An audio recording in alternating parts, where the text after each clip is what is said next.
Hello guys, कैसे हो आप सभी? उम्मीद करता हूँ आप सभी ठीक होंगे।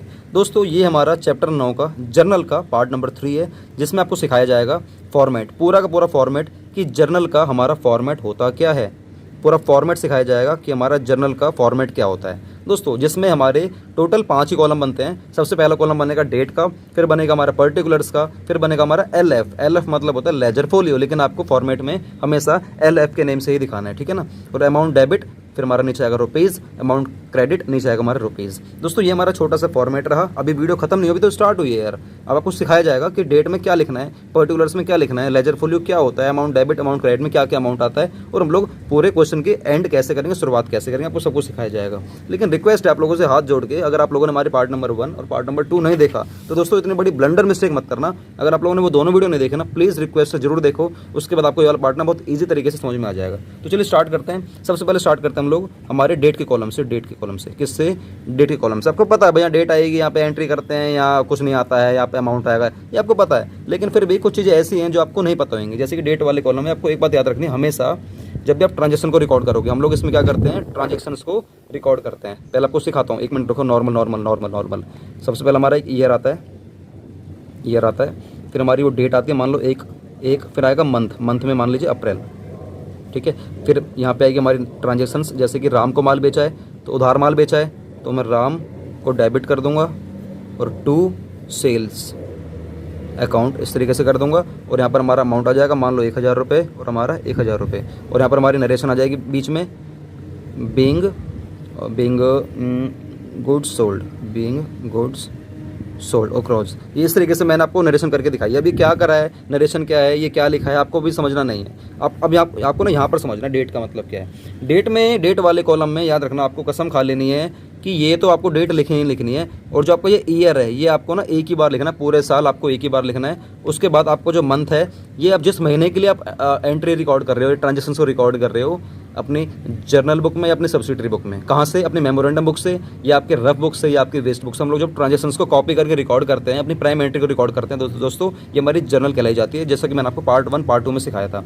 इसमें हमारा एक बार फिक्स है, ईयर आपका एक बार आपका आएगा ही आएगा, मंथ आपका एक बार आएगा, लेकिन जो आपकी डेट है ये हमारी चेंज होती रहेगी। बस इस डेट वाले कॉलम में आपको ये दिमाग में रखना है। उसके बाद हमारा सेकंड नंबर पे हमारा पर्टिकुलर्स आ जाता है। इस पर्टिकुलर्स में आपको करना क्या है, आपको ये देखना है, आप लोगों ने जैसी एंट्री करी है, सबसे पहले आप लोग उस पार्टी का नाम लिखोगे, आपने जिसको माल बेचा। जैसे कि मैंने आपको राम को माल बेचा, तो मैंने राम को लिखा।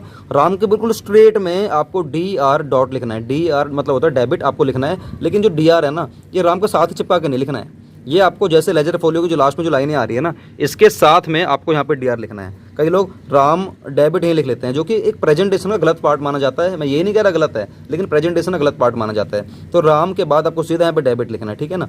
क्योंकि ये नाम है, मैंने इसलिए इसके आगे ना अकाउंट नहीं लिखा, जबकि आपको ना हर किसी चीज़ के आगे आपको ना 8/C अकाउंट लिखना है। बस नेम के आगे नहीं आता है, वो आपको बाद में सिखाने वाला था, कोई बात नहीं। उसके बाद हम लोग जो हमारी ये तो हमारी डेबिट के ट्रांजेक्शन। अब करते हैं क्रेडिट वाली करने के लिए आपको थोड़ा सा बीच में ना स्पेस छोड़ना है, ये इतना सा आपको स्पेस छोड़ना है, थोड़ा सा स्पेस छोड़ना जरूरी है। उसके बाद आप जब रिकॉर्ड करोगे क्रेडिट के ट्रांजेक्शन्स, तो आपको शुरुआती किससे करनी है, 2 से करनी है। किससे करनी है, 2 से। तो राम अकाउंट डेबिट 2 से पहले थोड़ा स्पेस आएगा, 2 उसका नाम लिख लेना, जो भी आपको एंट्री में जो भी देखा जाएगा आपको वो लिखना होगा। उसके आगे हमारा अकाउंट आ जाएगा, और बस यहाँ पर आपको CR डॉट आपको नहीं लिखना, कुछ नहीं लिखना, आपको ये कुछ भी नहीं लिखना। आपको ये प्रैक्टिस बनानी है, बीच में यहाँ पर आपको स्पेस छोड़ने की, और DR को लास्ट में लिखने की आपको प्रैक्टिस बनानी है। ये बात आपको शायद पहले नहीं पता होगी। तो डेबिट को लिखने की प्रैक्टिस बनाओ लास्ट में, और 2 को लिखने की प्रैक्टिस बनाओ थोड़ा सा स्पेस छोड़ने के बाद। क्या आपको इतनी बात क्लियर होगी? ये सर, हमें इतनी बात क्लियर हो गई है। तो यहाँ पर ऐसा लिखवाने वाली बात कुछ है नहीं। तो बस यहाँ पर मेन बात थी हमारी डेबिट वाली, और मेन बात थी हमारी स्पेस छोड़कर 2 वाली, जो मैंने आपको सिखा चुका हूँ, ठीक है ना। उसके बाद हम लोग स्टार्ट करते हैं पार्ट नंबर नहीं, थर्ड पॉइंट पे, जिसमें आपको सिखाने वाला हूँ कि ये नरेशन क्या होती है। नरेशन हमारी बहुत सिंपल है। नरेशन क्या होती है, जो मैंने नरेशन लिखी हुई है ना एंट्री के नीचे, आप ध्यान से देखो, मैंने लिखा हुआ है बीइंग गुड्स सोल्ड। ये जो बीइंग गुड्स सोल्ड है ना, ये हमारी नरेशन है। सर नरेशन क्या होती है? नरेशन होती है, लिखो आप लोग यहाँ पर, नरेशन होती है, आप इसको ऐसे लिखो, नरेशन हमारी ब्रीफ, क्योंकि शॉर्ट में लिखा है ना, ये ब्रीफ हमारी एक्सप्लेनेशन होती है, ब्रीफ हमारी एक्सप्लेनेशन होती है, या आप इसको कह सकते हो ये हमारी शॉर्ट समरी होती है, या आप इसको कह सकते हो कि ये हमारी शॉर्ट डिटेल्स होती हैं, शॉर्ट हमारी डिटेल्स होती हैं दोस्तों। आप ब्रीफ एक्सप्लेनेशन कह लो, ब्रीफ मतलब बहुत शॉर्ट में, शॉर्ट समरी होती है, ये शॉर्ट हमारी डिटेल होती है। ब्रीफ का मतलब ये इतना कम है कि आप लोग इसमें सिंपल, आप इसमें कंप्लीट और क्लियर इन्फॉर्मेशन दोगे। आप लोग इसमें अपनी कंप्लीट और इसमें क्लियर, और ये हमारी ब्रीफ होनी चाहिए। आप इसमें इन्फॉर्मेशन दोगे, कंप्लीट क्लियर एंड ब्रीफ, आप इसमें इन्फॉर्मेशन दोगे, कंप्लीट होनी चाहिए। इसको पढ़ते ही एक आम आदमी समझ जाए कि ये नरेशन, ये क्या लिखा हुआ है। अगर मैं किसी एक आम आदमी के पास जाता हूँ, उसको बोलूँगा Ram account debit to sales account, इसका मतलब क्या है, वो शायद नहीं बता पाएगा। लेकिन अगर मैं उसके पास जाता हूँ, किसी आम आदमी के पास जो कि साइंस बैकग्राउंड से है, उसको बोलूँगा बीइंग गुड्स सोल्ड, इसका मतलब क्या है, वो समझ जाएगा कि यार हाँ, गुड्स सोल्ड मतलब माल बेचा गया, इस तरीके से समझ जाएगा। तो इसको देख के नहीं समझ पाएगा, लेकिन इसको देख के समझ जाएगा बीइंग गुड सोल्ड। ये जो नरेशन है ना, ये आपकी कंप्लीट होनी चाहिए, उसमें सारी बातें लिखी होनी चाहिए, बहुत ही आपकी क्लियर होनी चाहिए, बहुत ही क्लियर और बहुत ही ब्रीफ मतलब शॉर्ट होनी चाहिए। क्या आपको इतनी बात क्लियर होगी? बहुत ही ब्रीफ, बहुत ही क्लियर, बहुत ही कंप्लीट, बहुत ही शॉर्ट होनी चाहिए, ये होती है हमारी नरेशन। क्या इतनी बात क्लियर होगी दोस्तों? नरेशन एक क्या होती है? नरेशन होता है एक रीज़न, नरेशन एक रीज़न है, वो उस एंट्री को समझाता है। नरेशन एक रीज़न है।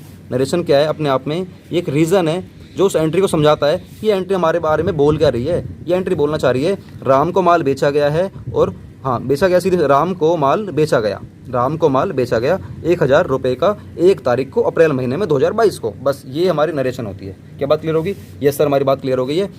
4th नंबर पे हमारा लेजर फोलियो, जिसको आप लोग अभी फिलहाल के लिए छोड़ दो, ये क्या होता है मैं बाद में बताने वाला हूँ, इसको समझने की जरूरत नहीं है। सीधा आ जाओ आप लोग 5th नंबर पे, जहाँ पर लिखा हुआ है आपका अमाउंट डेबिट। अमाउंट डेबिट इसको समझ लो। अमाउंट डेबिट क्या होता है? अमाउंट डेबिट मतलब होता है जो आपका अकाउंट है डेबिट साइड में, उसमें कितना अमाउंट है आपको वो लिखना है, उसमें आपको अपना अमाउंट लिखना होता है, बस। इसमें सिंपल है, जैसे मैंने लिखा 1000 रुपये। ऐसे 5th नंबर पे हमारा क्या है? 4th 5th 6th नंबर पे हमारा क्या है?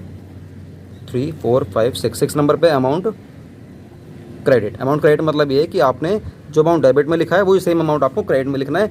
इसका टोटल डेबिट साइड में हो सकता है आइटम आपकी अभी एक आ रही है, जैसे कि अभी एक आ रही है ना, राम डेबिट कर रखा है बस, और सेल्स मैंने क्रेडिट कर रखा है बस। डेबिट साइड में हो सकता है आप एक से ज़्यादा किसी को डेबिट करो, 2 को डेबिट करो, 3 को डेबिट करो, 4 को डेबिट करो, और हो सकता है आप क्रेडिट में सिर्फ एक को ही क्रेडिट करो। तो याद रखना, इन चारों का जो टोटल होगा ना, वो आपको इस अकेले में लिखना पड़ेगा। मान लो इसका है 1000, इसका है 2000, इसका है 3000, इसका है 4000, तो आपने 4 डेबिट कर दिए, 4 डेबिट कर दिए, 1000, 2000, 3000, 4000, मतलब 10,000 रुपये। तो मैं और क्रेडिट में सिर्फ एक ही एंट्री आ रही है, तो दोस्तों मैं अकेला 10,000 रुपये रिकॉर्ड कर दूंगा इसमें। याद रखना, इस तरीके से आपको एंट्री करनी पड़ेगी, जिससे बोलते हैं हम लोग कॉम्प्लेक्स एंट्री या कंपाउंड एंट्री। क्या बोलते हैं हम लोग? कंपाउंड एंट्री या बोलते हैं कॉम्प्लेक्स एंट्री, कॉम्प्लेक्स, ठीक है ना, थोड़ी सी पेचीदा, थोड़ी सी ट्रिकी एंट्री है, इनको हम लोग ये बोलते हैं। क्या बात क्लियर होगी दोस्तों? ये रहा हमारा आज का पार्ट नंबर 3। ये रहा पूरा का पूरा फॉर्मेट, किस तरीके से हम लोग एंट्री रिकॉर्ड कर लेंगे। पार्ट नंबर 1 में बस मैंने सिखाया है, मतलब इसमें पहले नंबर पॉइंट पे आपको ईयर एक ही बार लिखना होता है, मंथ आपको एक ही बार लिखना होता है, उस महीने में जितनी भी ट्रांजेक्शन हो रही है